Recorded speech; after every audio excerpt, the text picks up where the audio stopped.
Magic Whisper Tales। बहुत पुरानी और शानदार दौर की बात है। एक सल्तनत थी जिसका नाम रेगैलिया था।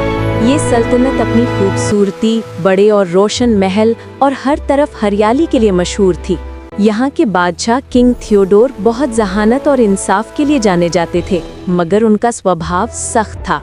उनका मानना था कि सिर्फ कानून और इंतजाम से ही सल्तनत चल सकती है। खुशी, तसव्वुर और मजे को वो कभी अहमियत नहीं देते थे। किंग थियोडोर की 12 बेटियां थीं, जिनकी शुरुआत सबसे बड़ी रोज से होती और सबसे छोटी स्टेला पर खत्म होती। दूसरी शहजादी महरीन भी बहुत खूबसूरत और नेक दिल थी। बाकी सब उससे रोशनी और मोहब्बत सीखती थीं। सब प्यारी, मासूम और दिल से नेक थीं। उन्हें नाचना बहुत पसंद था। आओ मिलकर डांस करें। दिन के उजाले में शहजादियां अपने महल को खुशियों से भर देती हैं। कोई सुरों पर नाच रही होती है, कोई रसोई में मिठाई बना रही होती है। बाग में कुछ शहजादियां रंग बिरंगे फूल तोड़कर उन्हें सजाती हैं और कुछ दूसरों की मदद करते हुए मुस्कुराती हैं।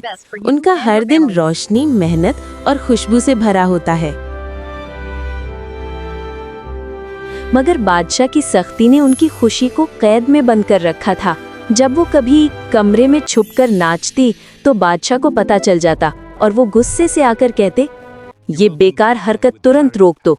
तुम शहजादियां हो, तुम्हारा फर्ज सल्तनत के मसलों में ध्यान देना है। दोबारा ऐसा हुआ तो मैं तुम्हारी हर आज़ादी छीन लूंगा। शहजादियां चुप हो जाती, मगर उनका दिल हमेशा नाचने के लिए मचलता रहता। शहजादियों के कमरे का हर कोना शाही था। बड़ी अलमारियां जहां रंग बिरंगी ड्रेसेस लटकी होती थी और हर ड्रेस का अपना चमकदार रंग था, गहरा नीला, सुनहरी, लाल और गुलाबी।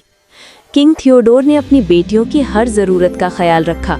रोज उन्हें नए, चमकदार और महंगे जूते मिलते, मगर हर सुबह जब बादशाह उनके कमरे में जाते तो मंजर उनकी परेशानी बढ़ा देता। ये जूते क्यों तोड़ जाते हैं? बेटियां अपने मुलायम और मखमली बिस्तर पर गहरी नींद में सोई होती। चादरें साफ और नरम होती, मगर उनकी आंखों में थकान और एक हल्की सी चमक दिखाई देती। जमीन पर उनके खूबसूरत जूते पुराने और फटे मिलते, जैसे रात भर वो किसी सख्त मेहनत के काम में मशगूल रही हों।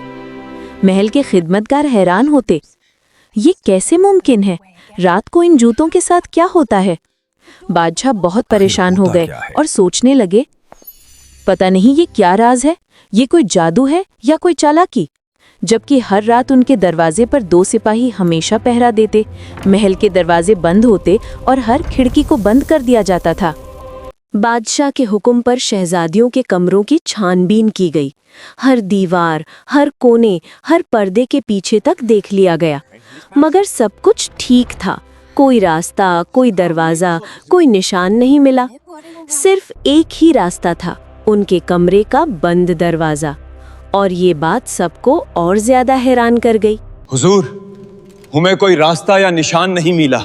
आखिर उन्होंने मुल्क भर में ये ऐलान करवा दिया, जो कोई भी इन जूतों का राज 3 रातों में जान लेगा, उसे आधी सल्तनत और मेरी बेटी से शादी का इनाम मिलेगा। जो नाकाम हुआ वो हमेशा के लिए कैद होगा। कई ताकतवर शहजादे और सिपाही ये चुनौती लेने के लिए आए। हर रात जो शहजादे आते वो सो जाते और राज का पता नहीं लगा पाते। शायद ये राज सिर्फ इंसान नहीं, कोई जादुई ताकत जानता है। आखिर इन जूतों के पीछे का राज है क्या?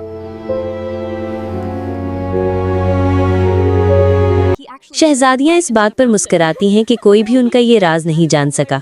हमारा राज किसी को कभी पता नहीं चलेगा, और अगर चला भी गया तो भी वो यकीन नहीं करेगा।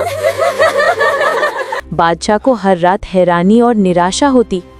फिर एक दिन एक बहादुर और नेक दिल सिपाही लियो जंगल से गुजर रहा था। लियो ने देखा एक बूढ़ी औरत अपने घर के पास बैठी काम कर रही है।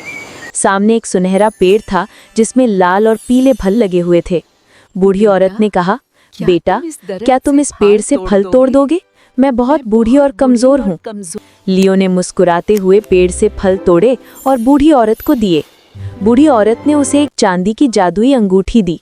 बेटा, जब तुम इस अंगूठी को घुमाओगे तुम गायब हो जाओगे, और एक बात याद रखना, शहजादियां तुम्हें कुछ भी खाने पीने को दें तो बेटा तुम लेना मत। लियो ने ध्यान से सुना, फिर अंगूठी पहनी और महल की तरफ बढ़ गया। लियो ने बादशाह को यकीन दिलाया कि वो अपनी सूझबूझ से इस राज की पहेली को 3 रातों में हल कर लेगा। बादशाह ने इजाजत दे दी और फिर पहली रात आई। रात हुई, उसे शहजादियों के कमरे के बाहर पहरा देने भेजा गया। अंधेरा था लेकिन महल में हल्की सी रोशनी जगमगा रही थी। कुछ देर बाद कमरे का दरवाजा खुला और सबसे बड़ी शहजादी एक ट्रे में मीठा संतरे का जूस लेकर आई। लियो ने ग्लास लिया और बिना सोचे पी गया। अचानक उसकी आंखों में नींद छा गई और वो गहरी नींद में चला गया। सुबह जब उठा तो सब जूते घिसे हुए मिले। उसे समझ आया कि उसने पहली रात जाया कर दी। दूसरी रात दूसरी शहजादी आई, इस बार लाल जूस लेकर। लियो ने सोचा कि इस दफे होशियार रहेगा, लेकिन जूस की खुशबू इतनी मीठी थी कि उसने फिर पी लिया और सो गया। सुबह जब आंखें खुली, बादशाह ने गुस्से में कहा, आज तुम्हारा आखिरी मौका है। लियो समझ गया कि अब अगर गलती हुई तो सब खत्म। तीसरी रात चांद आसमान पर था और महल में खामोशी थी। लियो ने वो अंगूठी पहनी और तैयार हो गया। थोड़ी देर में सबसे छोटी शहजादी एक ट्रे लेकर आई जिसमें अंगूर का मीठा जूस था। लियो ने मुस्कुराते हुए ग्लास लिया और प्रिंसेस को यकीन था कि इस बार भी लियो जूस पिएगा। लेकिन इस बार लियो ने चालाकी से वो जूस पास रखे पौधे में डाल दिया। वो उस मीठे जादू में नहीं फंसा। शहजादियां उठी और अपनी भारी शाही ड्रेसेस बदलकर हल्की और खूबसूरत डांसिंग ड्रेसेस पहन ली, सिल्क और रेशम की, गहरा नीला, सुनहरा और लाल। स्टेला ने अलमारी से गोल्डन चाबी निकाली और दरवाजे पर लगाई। एक जादुई दरवाज़ा खुल गया और वो एक एक करके जादुई रास्ते पर चल पड़ी।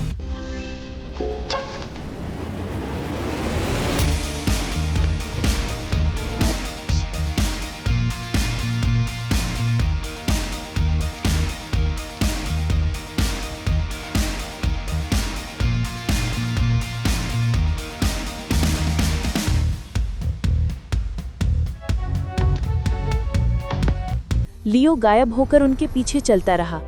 वो हैरान भी था। ये सब मंजर देखकर उसने बादशाह को यकीन दिलाने के लिए कुछ सबूत इकट्ठे करने शुरू कर दिए। रास्ते में 3 सबूत मिले।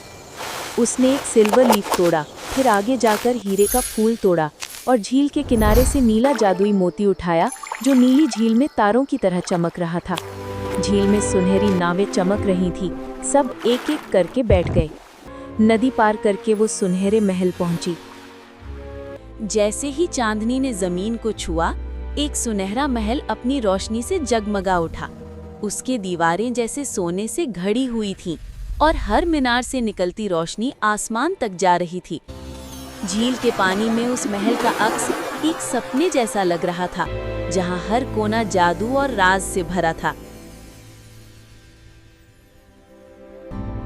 जैसे ही 12 शहजादियां नाचने लगी, ढोल, गिटार और पियानो खुद ब खुद बजने लगे।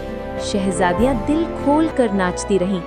वहां की हवा में ऐसा जादू था कि उन्हें थकान भी महसूस नहीं होती। वो नाचती गाती रहीं। महल में हर तरफ रोशनी ही रोशनी हो गई। With every turn, a light does burn, a celebration bright. The magic starts when we begin to spin.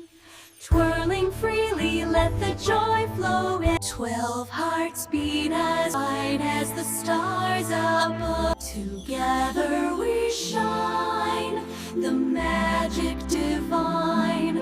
This moment is.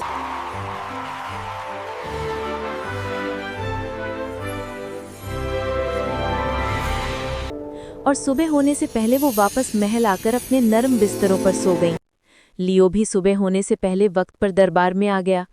बादशाह अपनी राया और सल्तनत के साथ तख्त पर बैठे, हैरान और परेशान। वो इस उम्मीद में थे कि शायद ये नौजवान इस राज का पता लगा सका हो।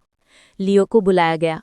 बादशाह ने पूछा, लियो, तुमने राज जान लिया या नहीं? लियो ने आगे बढ़कर पूरा किस्सा सुनाया, कैसे उसने शरबत से होशियारी की, कैसे शहजादियां एक एक करके दरवाजे से गईं और वहां क्या हुआ। बादशाह ने कहा, मुझे सबूत दो कि ये सब सच है। लियो ने अपनी जेब से सिल्वर लीफ, डायमंड फ्लावर और नीला जादुई मोती निकाला। जैसे ही रोशनी उन पर पड़ी, वो सब चमक उठे। महल में हर तरफ खामोशी छा गई। शहजादियां अपनी जगह खड़ी रह गईं और बादशाह समझ गए कि सब सच है। बादशाह का दिल पूरी तरह पिघल गया। उन्होंने अपनी बेटियों की तरफ प्यार से देखा और कहा, ये सब मेरे उसूलों की वजह से हुआ, मैं ही गलत था। आज से मेरी बेटियां खुश रहेंगी, उन्हें पूरी आज़ादी है। शहजादियों ने वो जादुई चाबी बादशाह को दे दी।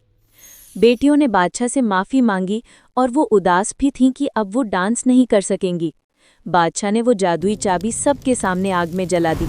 जैसे ही चाबी पिघली, जादुई दुनिया और शहजादियों का राज हमेशा के लिए ख़त्म हो गया। बादशाह ने सख्त कानून ख़त्म किए और अपनी बेटियों को खुलकर अपनी मर्जी से ज़िंदगी गुजारने की इजाज़त दे दी। फिर बादशाह ने लियो से कहा, तुमने वो कर दिखाया जो कोई नहीं कर सका। तुम अपनी मर्जी से मेरी किसी भी बेटी का हाथ मांग सकते हो। लियो ने मुस्कुराते हुए कहा कि वो दूसरी शहजादी महरीन से शादी करना चाहता है। बादशाह ने इजाज़त दे दी। फिर उस दिन महल में खुशी का जश्न हुआ। लियो और महरीन की शादी बड़े धूमधाम से हुई। अब वो 12 शहजादियां रोज सुबह अपनी खुशी और आज़ादी के खूबसूरत डांसिंग ड्रेसेस पहनकर महल के बड़े बागीचों में जमा होती और खुशी से रक्स करती। बादशाह रोज उन्हें देखते और हमेशा खुश रहते। सबसे बड़ी रोज महल को संभालने में मशगूल रहती और जब वक्त मिलता तो आज़ादी से जिंदगी गुजारती। इस तरह सल्तनत में मोहब्बत, आज़ादी और खुशी की नई सुबह आई।